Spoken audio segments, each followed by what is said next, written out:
नमस्कार दोस्तों, जी क्लास में आप लोगों का स्वागत है।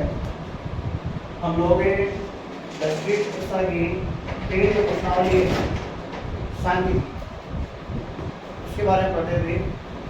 पिछले वाले वीडियो में हम लोगों ने माध्य की विधियाँ, उसके बाद बहुलक, और आज हम एक माध्य का एक क्वेश्चन है, उदाहरण है, उसको करने जा रहे हैं। जो क्या है, निम्नलिखित निम्न आंकों का माध्यक आपको 525 दिया हुआ है।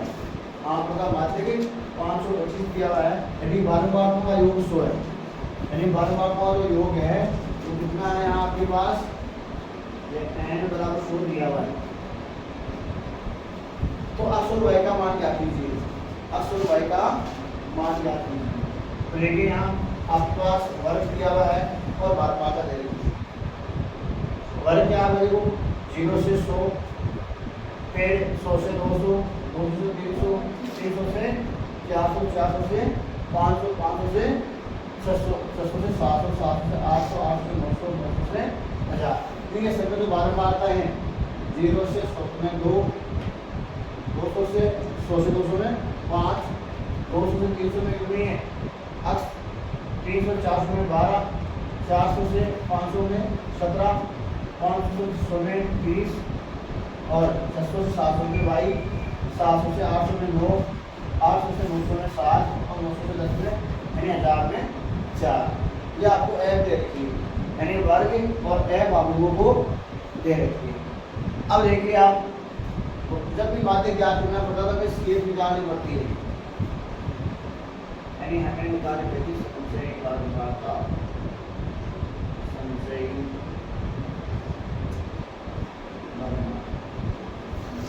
उसको बोलते हैं सीएफ।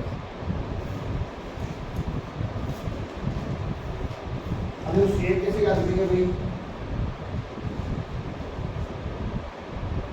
सीएफ ज्ञात करने का तरीका है, पहले वाली संख्या है से लिखिए 2 का 2, फिर क्या करेंगे, देखो 5 2 7, क्या रहेगा 5 2 7, 7 प्लस x या x प्लस 7 एक ही बात है।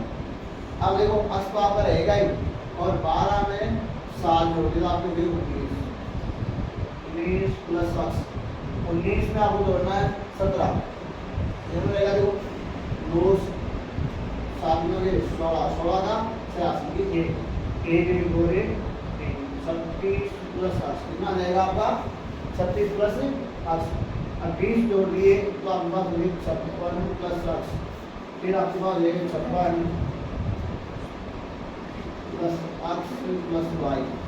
अब 56 में आपने जोड़े 9, तो कैसे दोगे, 65 प्लस 8 प्लस y, फिर 65 में आपने जोड़ दिए 7, फिर आपके पास हो गए 72 प्लस 8 प्लस y, 72 में 4 बदले 76 प्लस 8 प्लस y। अब आपको ध्यान में यहाँ n का मान जो योग आ रहा है वो योग यहाँ रह चाहिए ना, इसका मतलब एक से यहाँ से मिल रही है 76 प्लस 8 प्लस y बराबर कितना है 100, है ना आपके पास 76 प्लस 8 प्लस y बराबर कितना है 100 है। तो इस चिन्ह क्या करेंगे, भसाल कर देंगे तो अपने पास रहेगा x प्लस y बराबर 100 माइनस चिन्ह हो जाएंगे 6। अब देखो यहाँ आपके पास रहेंगे x प्लस y बराबर 100 में से 6 तक घटाओ तो यहाँ आपके पास रहेंगी 24, कितना रहेगा 24, ये समीकरण नंबर आपके हो गई है ना। यहाँ के बाद अब आपको माध्य की जो प्रोसेस है वो शुरू करनी है। n कितना आपका n बराबर है 100, तो n बटा 2 यानी 100 बटा 2 कितना रहेगा आपका 50, कितना रहेगा 50। 50 से ठीक बड़ी सीएफ, 50 से ठीक बड़ी सीएफ कौन सी हो जाएगी भाई आपकी, 50 ठीक बड़ी सीएफ आप लोगों को देखनी है। तो यहाँ देखो x प्लस y बराबर 24 है, यदि y का मान 0 होगा उसका मान नेगेटिव कितना हो सकता है 24, और मिनिमम कितना हो सकता है 0। तो यहाँ देखेंगे 50 से ठीक बड़ी आएगी, यहाँ थोड़े 50 आ रहा है ना, 50 ठीक बड़ी वाली आपके पास ये आ जाएगी, यानी 50 से छोटी बड़ी सी है, कौन सी है? 56 प्लस 8, आपके पास रहेगा 56 प्लस 8। इसलिए माध्यक वर्ग कौन सा हो जाएगा? माध्यक वर्ग। इसके संग जो वर्ग है वही क्या हो जाएगा आपका? माध्यक वर्ग। 500 से 600, 500 से 600। अब आपको सारे मान रखने हैं, यानी एल क्या हो गया? माध्यक वर्ग की निम्न सीमा 500। एच क्या है?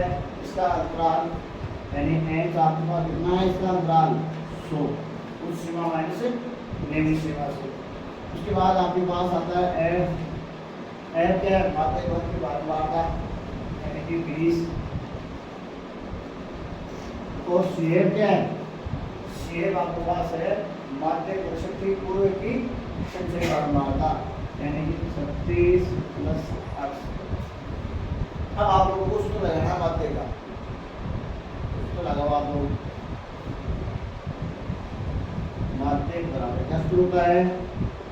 एल प्लस एन बटा 2 माइनस का सी एफ बटा एफ गुना